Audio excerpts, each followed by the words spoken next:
We're live. It's the Revved Up 906 podcast, a Detroit Pistons podcast to be exact. And I'm Hudson. And I'm Ryan.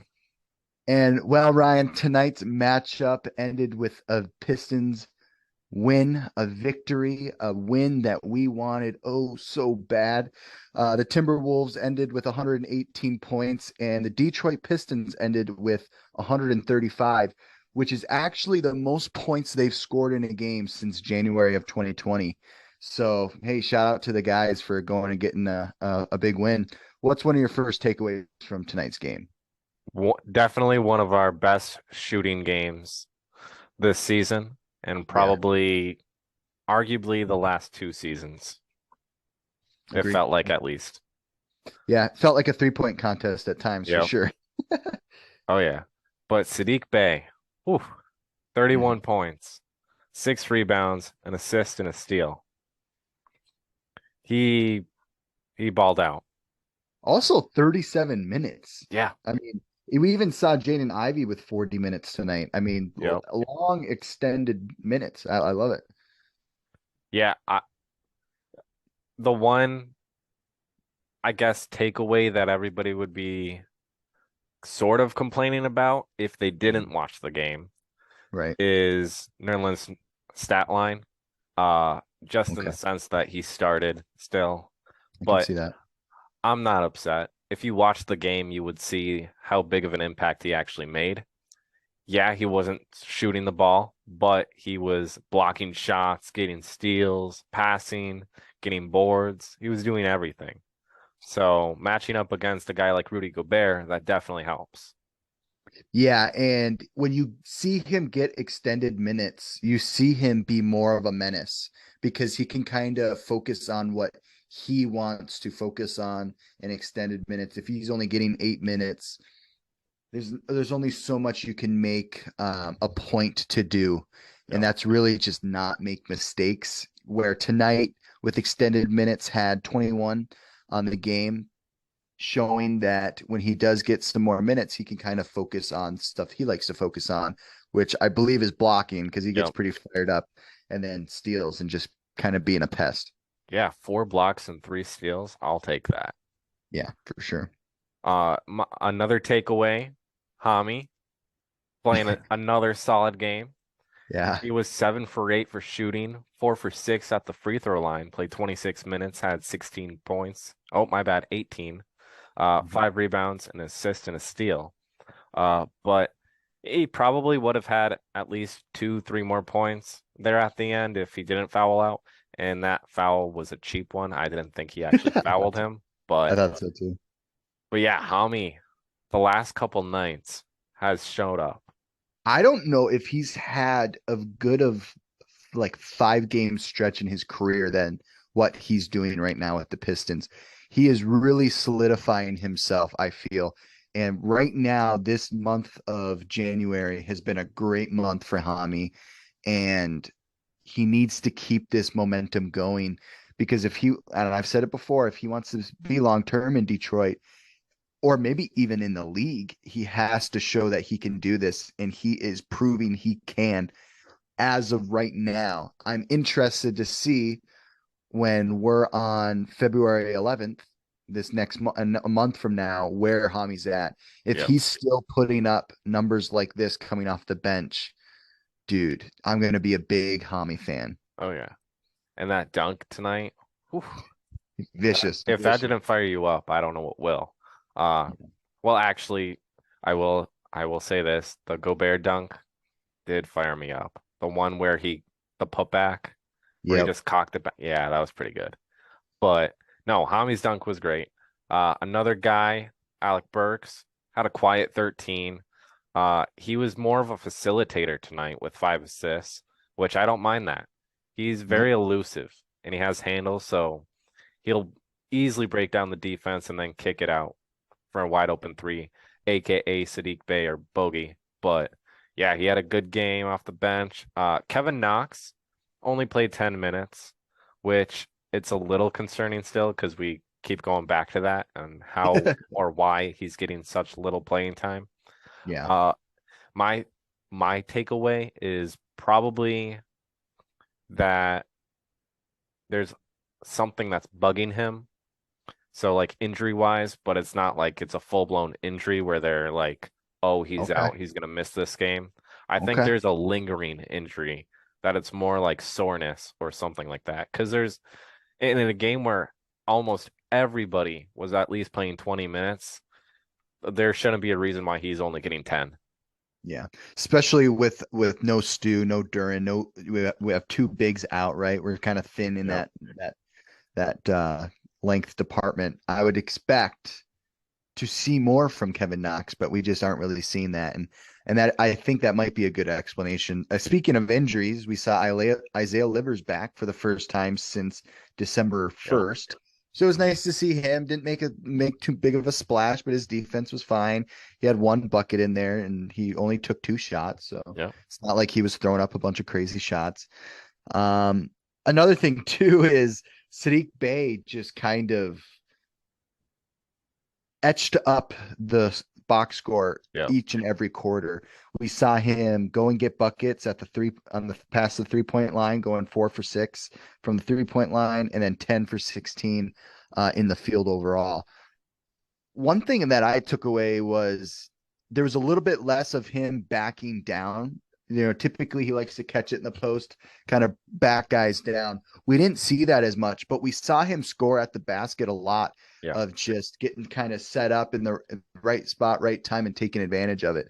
So it was really nice to see him kind of get involved and not slow the offense down, because I do think that a result of him backing guys down and trying to force up a hook shot or try to get underneath for a foul, that it ends up with our offense just kind of getting stagnant. So it was nice to see him get points at the bucket without slowing down our offense. Yeah. I will add to that and Yeah. say that I think it really depends on the matchups. So like tonight we're playing against the Timberwolves. You're not backing down on Rudy Gobert. He's gonna block you every time. Right. So you're not gonna back down on him. And even if they had Cat playing tonight, you're not backing down with Cat and No. Rudy Gobert in the paint. There's no way you'd even get a shot up if you back down. Um, but a little bit of I wouldn't say it's a bold take. It's a good one. A lot of Pistons fans might be like, I don't know. But I Yeah. think Sadiq and Bogey complement each other. I think they should be starting together. I don't mind Sadiq Okay. coming off the bench, but I think those two really playing close knit to each other and understanding each other's games. You Mm-hmm. saw what they did. They were Sadiq had Yeah. 31 tonight because he was Yeah. out there with Bogey. Like Yeah. the other night against the 76ers when it was just Bay out there and Bogey was out, it was like, oh, Sadiq Bay, okay. But then with Bogey out there, it's like Bogey's trying to find him every single time. And I appreciate that. So I think going forward, even if you have Sadiq coming off the bench, make sure he's on the court at the same time as Bogey. Yeah, right when he's checking in. Yeah, it's a recipe for success when Bogey finishes with 27 and Sadiq Bey finishes with 31. Obviously, there was something good there when you know that most of their minutes tonight were on the court together. Bojan even finishing with 4 assists. That's kind of Yep. a little bit more than he usually gets. He's usually like 1, 2. So he kind of doubled what he typically offers. I think that I definitely think at the beginning of the season, I wouldn't have thought they would play together well. But now seeing us deal with some injuries, get some different rotation going, they do seem to complement each other well. And I think it might have to do with defenses trying to figure out, okay, both these guys can shoot, both of these guys can finish. Which better of the evils are we going to choose? Yep. Who are we going to who are we going to slack off on this position? And these are both guys that when you give them open shots or you give them looks, they're taking advantage of it. And I think we saw that tonight against the Timberwolves. Yeah, and to that also, when you have Jaden Ivey having the great game he had tonight shooting the ball, or you had Yep. Killian who's been in his bag the last he's been on this stretch for a while, Yeah, he needless to has. say. So when you have Ivy and Hayes doing their thing. It's kind of hard matchup wise. Who are you going to stick on those two besides having a guard Bay and Bogey? Because Yeah, Rudy can only guard so many guys.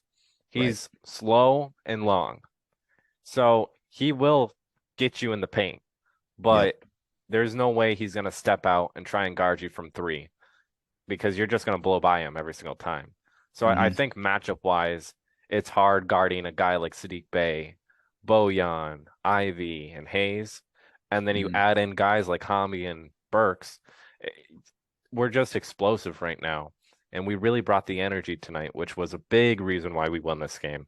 Because honestly, without the energy and our defense, which has actually stepped up tonight, and our No. shooting, I don't know if we would have won because on paper, you look at Minnesota, they have Anthony Edwards, D'Angelo Russell, Rudy Gobert. They have a list of names where it's like, I'm kind of scared to play them tonight. And Right. so we played great, and it's just hard for most teams to game plan for our guys when we're just that fast and that productive. Yeah. Yeah. One thing I wanted to note was the Timberwolves are right now looking at the 10th spot in the West, which isn't great, but they're on the season. They're 20 wins and 22 losses, so they're near or they're flirting with 500 right now. It's really nice to see us beat a team that is hovering at 500 Yep. because that shows and we beat them pretty soundly Oh also. yeah. I mean, the Pistons didn't struggle with the Timberwolves tonight. So it's nice to see us beat a 500 team and do it soundly and show that, hey, if certain things this season went right, but actually went wrong, we might be flirting with 500. That might be a hot take. I don't know. But if we had Cade Cunningham and we've had some close losses in the past, if we had him, I believe we would have won some of those games. I think we could be a 500 team. And I think we're proving that by beating a team like the Timberwolves. Yeah, and I think the emergence of Killian this season, if you compare him with Cade, but having both of them on the court with Ivy Yeah. and everybody doing their thing, like tonight as an example, I don't know how you stop this team because Cade can easily go out and get 20 every night. He can easily get 10 assists. He could easily get at least 8 boards. And then you Yep. have Killian, who's just a dimer and can, as of lately, can shoot lights out. And then Ivy's just so explosive. So I think we could be a 500 team easily right now. It's just more of like, can we keep our guys healthy? Yeah. It's such a shame because, we're coming off two straight losses against the Sixers. Our chemistry, I was starting to kind of get worried about how our guys are mixing. And, when we're talking in our personal lives, we talk a lot about kind of missing a vocal vet or somebody that is kind of a build chemistry off the court kind of guy. But tonight, I really was like encouraged of like, wow, these guys do seem like they're gelling well. Like their passing is sharp and clean, and they look like they know where all of them are going to be to set each other up. So the chemistry might not be as bad as I once thought it was a couple days ago, previous to this game. We were just coming off two tough losses to the Sixers. So as a fan, as a spectator, as a commentator, I was felt very encouraged at the end of the game to see the guys work together the way they did. Yeah, and I will say, this being a back-to-back 2 game series right here, where you had 76ers last night and then Timberwolves tonight, it's hard playing back-to-backs in the NBA. So the fact that we came home on our second night and we did this, that's exciting because the amount of energy we had tonight, which is, I'd say, the more impressive thing, because normally in back-to-backs, the second game, you're normally tired. Yeah, But we had the energy from the start, and it was like we were staying with them every single stretch of the way, even when they went on their hot streak. I mean, they opened the game up 10-0, but we easily climbed back in. yeah, Uh, and then points wise per quarter, my goodness, we pretty much outscored them in every single quarter except for the first quarter. In the first quarter, yeah. we were only down 3. Yep. So scoring wise, this was probably our best of the season. I was just looking at the box score of team totals, and the Pistons had 38, yes, 38 rebounds on the game, and then the Timberwolves had, what was it, 36. So, I mean, we out rebounded them, which is Oh, just crazy to me. yeah. Having a guy like Rudy Gobert, yeah, they didn't have Cat, but still, they have that one center, younger guy. I'm drawing a blank on his name, but Oh, Naz Reid. yeah, Naz Reid, he saw some good minutes tonight. So the fact that really the only true center we had tonight was really Nerlens Noel shows a great team effort. And, I'll give credit to Casey here, where it does kind of seem that when you look at a box score like this, that he probably put emphasis on rebounding, losing Stu and Duran, and Bagley. Yeah. So shout outs to Casey for that, because it does seem like they put an effort in on that end of the floor as far as getting rebounds. Yeah, and everybody on our team that played tonight had a rebound. Yeah. The lowest amount of total rebounds for a player was Alec Burks with 2. But that's Yeah. still 2 more than a lot of guys on Right. the Timberwolves. So, uh, hey, if we're having all of our guards get at least 2 rebounds, that's pretty darn good against Rudy Gobert. Yeah.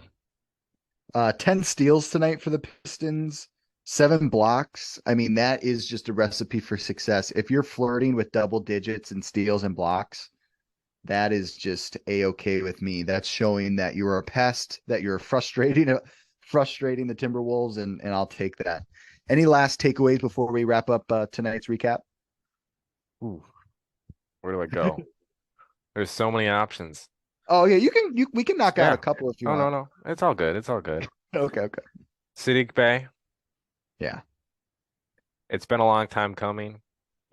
You're starting to get on a roll again. I'm really appreciating you right now.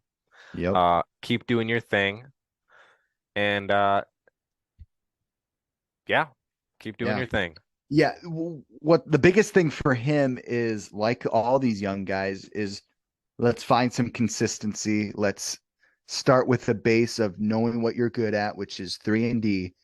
And once you start kind of getting that, once the shots start falling from three, then go to your breadbasket and start going in the paint, backing guys down and showing how versatile you are. And so I really give props to Sadiq, because there's been stretches this season where he has really struggled, and he has been resilient, and he's keeping it going, keeping pushing. And he's never kind of flowed and failed away like some guys have at points. So I'll give him credit for that. So shout out Sadiq Bey, making a good comeback, having a good stretch of games here. We'll take it. So that will recap. Final score for the Detroit Pistons game tonight was 118 Timberwolves, 135 the Detroit Pistons. Make sure to follow us on TikTok. We have Instagram, always posting clips, debate topics, talking points, all that fun stuff on Instagram. I post pretty much once a day, sometimes twice. I get a little mad. I'm like a mad scientist when it comes to Instagram. Shout out Grind Clothing Co. We actually just ordered our merch for our Detroit trip coming up in February.